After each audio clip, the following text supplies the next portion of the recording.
After you guys, ladies, thanks for having me. I want to start off with a video. We're very fortunate. We kind of scavenged the area and we found one video of that intersection that was actually recorded.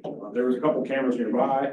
They didn't capture the intersection. So after doing a little bit of digging, that Procter and Gamble building there at the northwest side of that intersection did have an exterior camera on its parking lot. We just got lucky enough it saw out far enough. We were able to kind of piece this back together. So we'll start with that.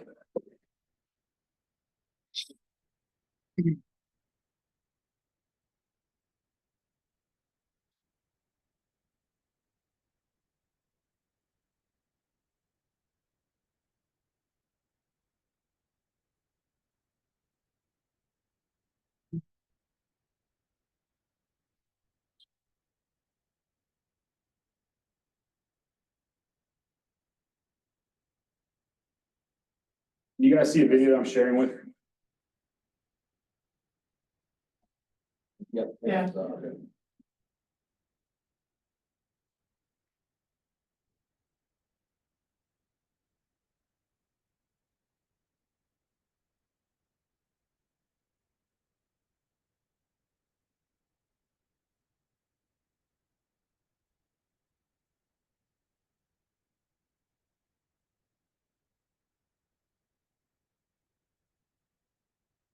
That Yeah, when you got location at the farming. top is right in front of where we're supposed to be looking. There's, okay. We'll let this play through, but what's gonna happen up here, you're gonna see the engine coming northbound on Beckett Road here, right here. You can kind of see the light color right now, it's green, and then it jumped. The We video, found out when we were talking with, we took this video to Fairfield PD and tried to see if they could piece this together any bit better for us than what it was doing. They're able to tell us that the video goes from basically one frame every 13th of a second to one frame every 7 seconds. Oh, So this camera was set up to record motion. So video takes up a lot of storage. So at nighttime, this video camera was only recording when it recorded motion. And based on what we found is anything out here, it would record. So we got lucky that it was recording in real time for us because someone drove northbound and we were able to catch the engine coming up northbound. Unfortunately for us, it cut out at the worst possible time. So that being said, I'll rewind it real quick here so we can look at it one more time. You can see right now, this is before I think the engine comes back in the frame here. The light is green. the video is not being shared. So what we were able to figure out with the light being green, we talked about the county engineer's office and they were able to tell us the light cycle for that time of day, for that day of the week. So we know that when the light turns yellow and goes to red, we have 5 seconds of yellow, followed by 1 second red all around, for a total of 6 seconds before Union Center Boulevard would go green. That's kind of where we had to start piecing stuff together. So again, just watch your engine here. I may not gone back far enough. Give it a second. I think your video cut out. I think I may have rewound too far. Yeah, because we're. There's there right it is. here, that semi was added. So, we got a green light, red, and the light over here is already green. So we knew there that we had at least 6 seconds of time that had elapsed. Can you try to share that video again? Through Zoom, Through Zoom, is it not going through? what they said. Okay.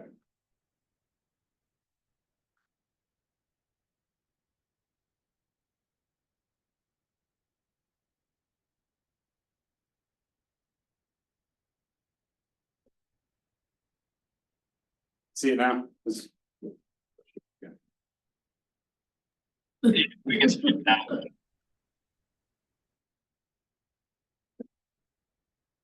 So there it is again. You can see the engine coming into frame, very, very bright, northbound.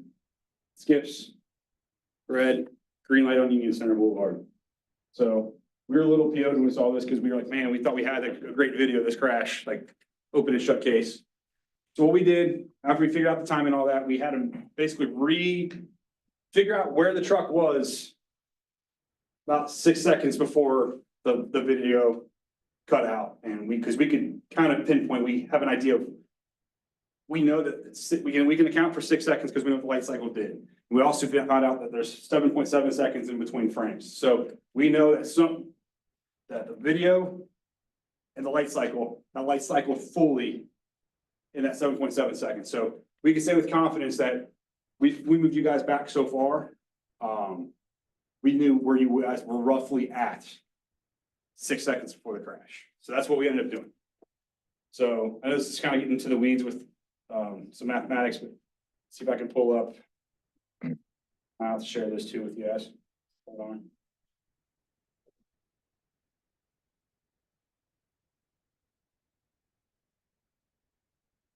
So we take our fancy drone out that you guys helped us buy, and we took a bunch of pictures.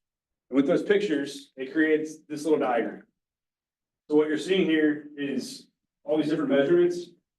So because your guys' fire truck was recording, okay, basically from the time it left the house to your call, all the way back, it was recording every second of what goes on in that engine, including speeds, RPMs, seatbelts being worn, emergency mode activation, who was in what seat. Like we could tell what seats were in use, which ones weren't. With all that information, we could actually back up the truck. We moved it back 6 seconds. This is where it ended up based on the speed. So for every second, there's a formula you can use. It's just changing it to velocity, miles per or feet per second. And we moved it back 328 feet roughly from where it hit. So this accounts for every second. So we're saying after 1 second is 54 feet, 2 seconds, 108 feet. This is roughly where the light would have turned yellow. Well, actually, I take that back. The light would have turned yellow here in our hypothetical situation, because we can't necessarily prove when the light turned yellow. We just know it turned yellow 6 seconds before, 7 seconds before the crash. We can account for it cycling and going green for Union Center Boulevard. So we move back 6 seconds. This is where we're saying the light turned yellow. It could have been up here. They could have been up another second. There's no further than this. So this is the point right here where we know the light turned yellow at the very, very max, and right here at the very, very least. Regardless, it puts them in the intersection lawfully. So with that all being said, our fun mathematics, we know that the fire truck entered the intersection on a yellow light, but they entered lawfully, because the ORC does not say that you can't enter an intersection on a yellow light. It's just a warning that the light cycle is no longer green. It's going to be terminated to go to red. So you're allowed to enter the intersection on yellow. That being said, you guys drive very heavy equipment. You need a lot of time to stop. So those are things that us as emergency operators of our vehicles need to be more vigilant of oncoming hazards. And I'm not faulting these guys at all. I'm not saying that they are not by no means attributing to the crash. They were rightfully within the rights to go into the intersection, but we also drive very expensive equipment. So on the defensive side of things, was it possible to have seen this box truck and stopped in enough time is the question we have to ask. And that's kind of what they were asking us, is this even possible to have done? And the only thing I'll say is there's a huge obstruction right here. Don't necessarily know if it was possible until whoever was operating the engine did acknowledge he saw a truck moving. And that decision he made to hit the brakes the last second he did probably saved your lieutenant in that front seats from getting seriously hurt, potentially killed. Because the impact was that they actually struck the box truck. Technically, they hit the back corner of that box truck. If he wouldn't have shaved off any speed and continued straight on through, he probably gets T-boned in that front right corner.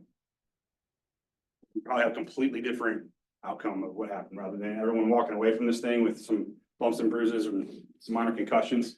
That's probably a serious injury crash. So would you say that split difference of when the brakes were applied made the difference between contacting near the front of the semi versus the back of the semi? The difference was getting hit by the semi or hitting the semi. Getting hit by versus. Yes, they were probably going to get hit by the semi if they don't hit the brakes.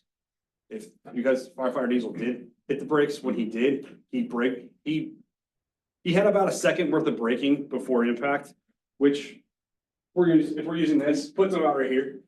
This is where he hit his brakes, and this is honestly consistent with where we found skid marks. So this is where he starts to hit his brakes. This is where he probably acknowledged it based on human factors. We take about a 1.5 seconds to acknowledge and react to something. So he's somewhere back here when he sees the box truck, which is consistent with what he told us. He said, I only saw this box truck because there was a guy stopped at this intersection and I could see something moving on the corner of my eye. So I hit my brakes, which is probably, that's how long it took to process, hits his brakes and. You know, I said thankfully he did that because he shaved off several miles per hour. That probably saved you guys' officers from getting seriously hurt. Or it's like, I won't say he was gonna get killed, but he definitely would have been very hurt. I had a question about did the black box record his use of the brakes through that intersection? The fire trucks? Yeah, Yes. okay, We can see when the brakes started and we can actually see ABS when it was engaged. The ABS, I think, was engaged for 3 seconds. And that would have been probably post-crash as well. So I don't know what else you guys would like me to cover. Is there a way you can zoom in and just kind of show where that redirection happened, so Yeah. we can actually see the actual impact site? I don't have a mouse, so this might take me a second.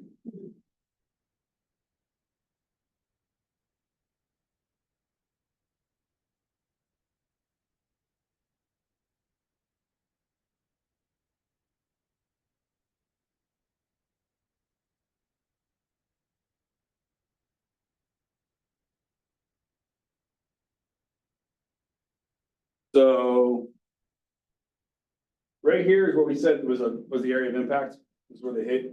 You can start to see the redirection of the skids. So they were skidding up in here, and I think they went back further. We could kind of see it while we were there, but there's so much traffic through there and other crashes, it's hard to differentiate necessarily what belongs with what. But we felt confident that this stuff started back here. So right here, where it gets really dark, is where they hit. That's where the engine probably was shifted a little bit to the left. And then all this stuff out here more likely belongs to our box truck that ended up going kind of fishtailing out to the right and then flipping over once he got into the grass. And really, the only reason he probably flips over is all that weight shift in the back. He digs into the grass and then he hits the telephone pole and there's still energy up top, toppled it over. Awesome. You guys have any questions on their findings? Which lane was the semi truck in? Was he going straight through the intersection? Yeah, he was straight. So see if we can zoom out a little bit here.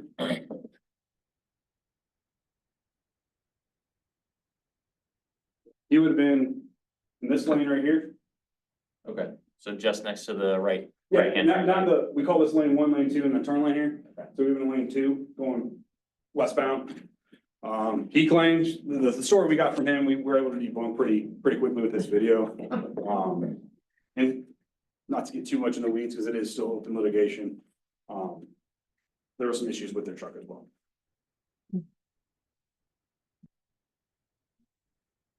Awesome. Any questions, concerns, takeaways, anything I can help with? I'll take it from here, man. Thank you. If you want to plug. One of the things that we did discuss in our initial meeting, and this is again, constructive criticism because it can happen to any of us, but for us, we drive police cars and we don't have anybody in the car with us. It's kind of up to us to handle emergency operation on our own. And this was an emergency operation, but it's still about 44,000 pound vehicle, I think, it was full of water. So very, very large, heavy vehicle. So the aftermath of a crash like this can be devastating to both sides. If if you hit a car or if another truck of equal size hits you, the outcomes can be pretty bad. So the importance of your front seat passenger kind of helping you is big. And I know, like, we're talking third shift, everybody a little tired, just heading back to the station, not a lot of traffic. It's hard to be vigilant in those circumstances, but like he explained, 1 second difference could have been the difference of that actually hitting the side of that truck. And you're talking about a large box truck. Thankfully, it wasn't full, but that's still a lot of mass coming into that crash. So if it would have hit the door on that passenger side, one or both of your guys could have been seriously injured or worse. So it's one of those things where we just kind of stress that it's almost like pilot, co-pilot, even normal driving. If you're approaching a green light, don't take for granted that the cross traffic is going to stop. That passenger should be looking for you just because of the size of that truck and to be able to give you a heads up. So just kind of a teamwork thing. So that's obviously up to you guys with training and everything, but that's just a recommendation on our side, just given the size and the weight that your trucks are bringing in the trash. And then obviously there's a monetary factor too. It's not very expensive to replace them or repair them. But the bigger issue is injuries, you know, so just try to work together on that and it would probably be beneficial. We just taught drivers training last August and we're teaching our people to be defensive, whether it's emergency response or just regular driving, because we have to, like, we're out there every single day. We are an aspect of professional drivers, so we unfortunately see crashes every day. You guys see it as well. So we know that people aren't always paying attention, but we have to. Especially, we all want to go home. We're just doing our jobs, right? And we don't want to see you guys get hurt. We don't want to get hurt. So we preach to our people, especially in emergency response mode, you gotta stop. Like I think it was Officer S, he came from the Ohio State Highway Patrol, and he was part of kind of an activity when he was still a trooper. And they showed the difference of stopping at a full to every stop. They had like a little obstacle course set up. And they had a difference between stopping at all the stop signs and stoplights in this makeshift course versus busting through them all. And it was literally a fraction of a few seconds. So we're not saving I mean, we know that seconds matter, but getting there in one piece also matters too. So just keep in mind, especially in an emergency response mode, you gotta almost come to a full stop, acknowledge that everyone knows we're there. You guys drive bright red, big trucks that people usually see a little bit better. They still don't Yeah, understand. they never see us. They don't. Yeah. We'll be in the middle of the intersection, and some people turn in front of us, so we're a little more vigilant from that standpoint. You guys have the benefits that you have at least I'm giant sure. red machines. Passengers helping a lot more when it's in emergency mode, but you know, you tend to let your guard down when you're not in emergency mode and it's just normal driving. So that's one thing that we're just stressing is something that you guys might think about is just normal driving. That front passenger is a co-pilot that is helping to clear intersection, just make sure that nobody's running a red light or about to hit you guys, because a couple seconds can make a big difference in crashes like this, so. Just some constructive criticism, you know. No, 100%. How fast do you guys estimate the box truck was going into the intersection? Speed really wasn't an issue as far as, we don't believe it was speeding, it's just a matter of going through the light. But and I'm just curious, because that's, We couldn't, that speed, I mean, that goes to just prove the point of the difference in where our truck was and So- to how close it was to a T-bone accident. So he was coming out of a 45-mile-per-hour zone, and we don't think he was speeding, so he was somewhere in that range. the roughest estimate I think we did was like 38, but we would have never put that on paper because we can't account for, there's such a giant weight difference between the engine. Granted, it was a 26,000 pound truck and a 44,000. There's such a great difference between the two. There's really no math formula that we have that would be accurate in that. So we kind of backtracked the tires based on the skids, but even then, like the engine probably added some momentum to it. He didn't bring any skids into the crash. Yeah, he was all post skid, so this would have been, he probably got a little motivation from the engine, as he was in that. So there's really, we didn't have a great way of being able to figure it out.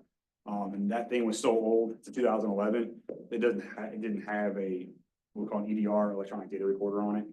So, like I Yeah, said- that question wasn't really to Yeah, explain, no, it was no. more to prove or show your point of how close that was from a T-bone accident. Yeah, it's, Take it's, him going from the other direction, he's coming out of a 55-mile-per-hour zone, so if he was going, say, 40, going through there, he's coming from the other way, he's potentially going 55 and not speeding, you know, so 10 to 15 miles per hour in a crash like that adds a lot, so.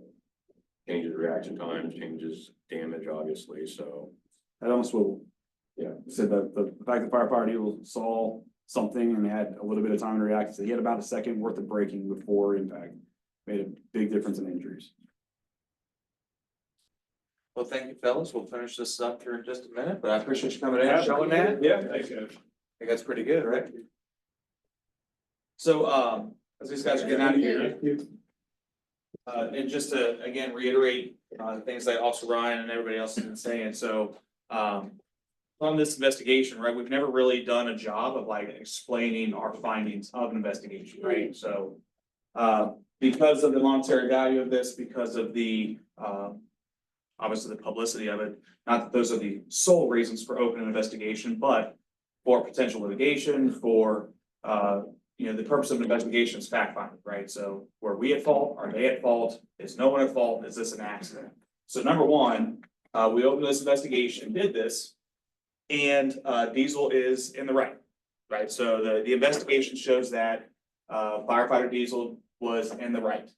So he was in the intersection lawfully, he was allowed to be in the intersection, and when these guys explained it to us, the way the ORC reads is that even if the light is green, so for the box truck going through, even if it turned green on that box truck, he has to yield to vehicles in the intersection. Obviously, he didn't yield to a fire truck, so that's why we were allowed to be there and the box truck was not. They cannot account for when the yellow light happened, right? So did it happen right before we crossed into the intersection? Did the box truck run the red light? We can't prove that because there's no video evidence of it versus, well, rather they can't prove that. But at the end of the day, they can prove without a shadow of a doubt that we were there when we were supposed to be. So where do we go from here with that? So, again, showing this the levels that had to go to this and just showing, you know, the man hours that the traffic unit put into putting this together, flying that drone around, doing all the crazy trigonometry math to back that up. And when they showed that to us of like, hey, you know, we can account for this engine being at this specific point each second of time, I thought was pretty amazing. So I wanted to have that shared with you guys as well.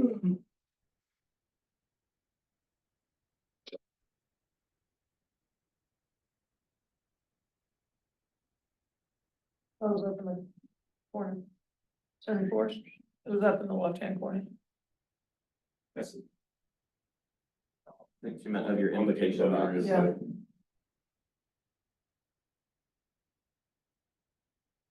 So with that, we did the investigation.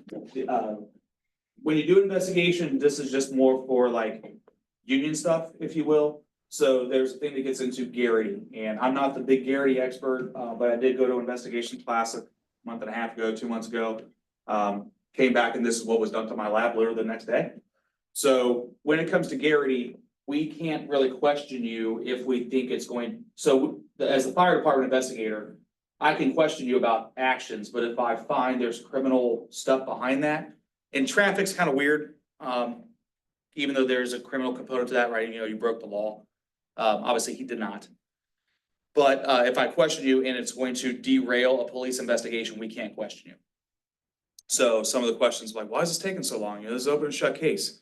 It is up until it's not. So if we question our guys and derail this police investigation, then that derails the entire investigation or has the potential to. So if we were to go after this driver for litigation, if we're gonna sue this company, whatever comes down the road, you know, whatever the township tries to do to try to recoup some costs of this truck with insurance and everything, that would derail that entire thing. So just again, explaining, because a lot of people don't know, right, that fortunately never been under an investigation, but also what does this do? Well, that's why this takes so long. So we let the police take the lead on it.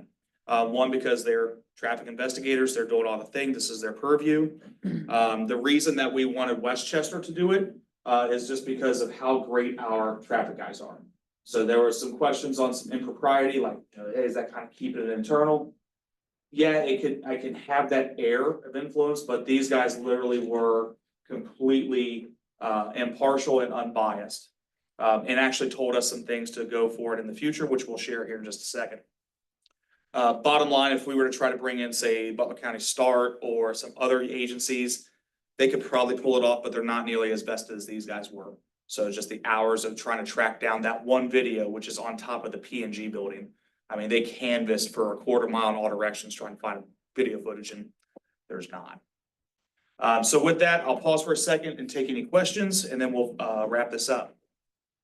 Ones, twos, Nothing. fives, Nothing. Bradford, just Bradford. and fours. I know you just jumped in here, but We're good. so going forward, some things that we learned kind of from the top down. So starting with the command staff, there was a big rush, understandably so, to get equipment off that rig and get engine 74 back in service into 6092. What that did, or what it could have done, it did not, fortunately, was derail this investigation completely. Because if we were able to get, weights and measures and scales to come in and weigh that vehicle. So one of the things that the, traffic guys are gonna wanna know is, hey, how much does that truck weigh? Because if it finds out it's overloaded, now it's not, hey, we braked and we got hit by this truck. Now it's we braked, couldn't stop because we're overloaded and the truck hit us, right? That was not the case, obviously, so weights and measures were able to weigh the truck quickly.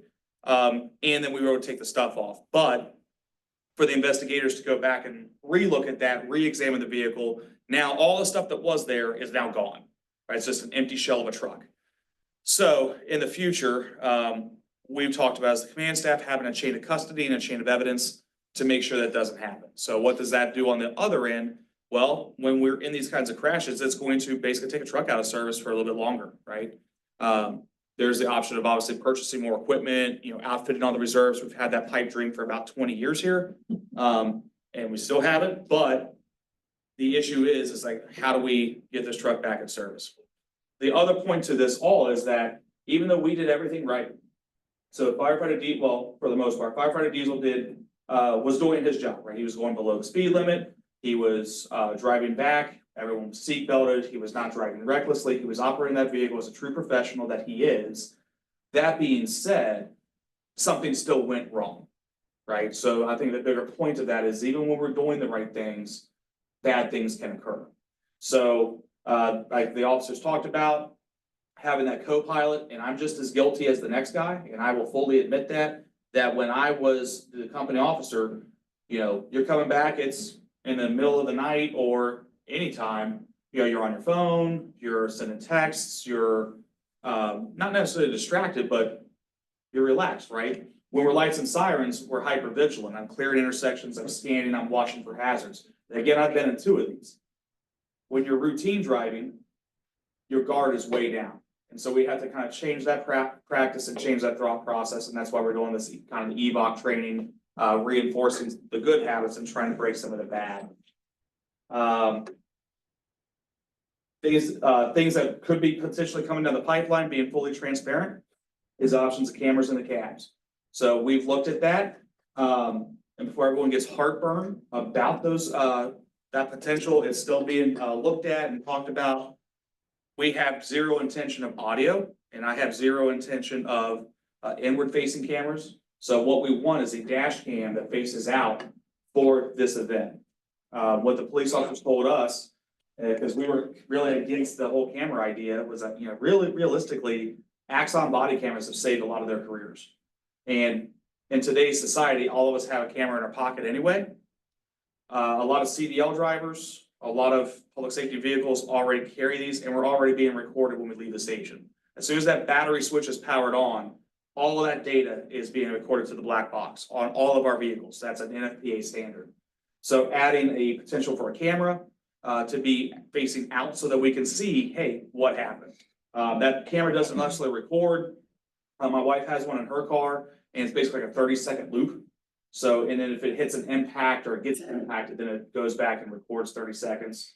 But those are some things that we're looking at, again, to try to, one, promote good driving practices, but also to kind of insulate and protect us from these kinds of events. Again, this was an external threat to us. We didn't cause this.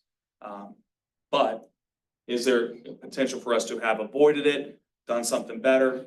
Potentially, in hindsight, 2020, as all the facts are laid out. So any questions on any of that? Twos? No. Fours? Just clarifying, being more vigilant, would that have prevented this accident from happening? No, not necessarily, right? I mean, and we can armchair quarterback and we can say, well, what if, and what if, and what if that, what if the car wasn't in the turn lane? What if, what if you wouldn't have been delayed by the train? Like there's so many what ifs that could go into any one of these, right? But at the end of the day, Engine 74's crew did what was right. Could we have maybe done some better stuff? Potentially, right? Maybe not. But at the end of the day, firefighter Diesel. That's my point, Chief. I'm sorry to interrupt you. Just what better stuff though? I don't understand that. So, like, What's the question? if you had been looking right, and this isn't calling you out, please don't take it that way, but like, could you have identified the threat earlier? Could somebody else have identified the threat earlier? Maybe, maybe not, right? And it's in the middle of the night, you've got a green light. I know from my experience, if I got a green light, I'm looking straight. You know, if you have a green light or even a yellow light and you're crossing an intersection, how often do you look to the right or the left? Lights and sirens, I would do it all the time. But routine driving, I'm just as guilty as the next guy. I wouldn't, right? But maybe we should, right? Maybe when I'm driving routine, I should be scanning those things because people pop out at you, people dart out at you, people try to pull out in front of you. People run red At lights. the end of the day, what's that? People run red lights. People run red lights, and potentially someone ran this red light. Right? We can't prove or disprove, right? But, Engine 74 crew did what was right. Operated professionally, below the speed limit, doing all the right things. Firefighter Diesel caught the movement out of the corner of his eye, slammed the brakes, and that's what saved truly Luddy's life and Clay's life. We're still on a fire truck for at least a year and a half. And even though we were doing all the right things. So just showing again the impact of this investigation, that it shows the due diligence that these guys went into. That we're doing, even when we're doing the right stuff, things go wrong. Did I answer your question, Luddy? Yes, sir, thank you. Yep, 75s? Good. Cool.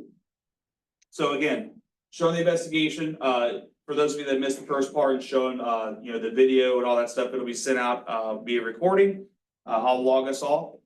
Thanks, guys, for tuning in and, keep up the good work. So be safe out there. Thanks.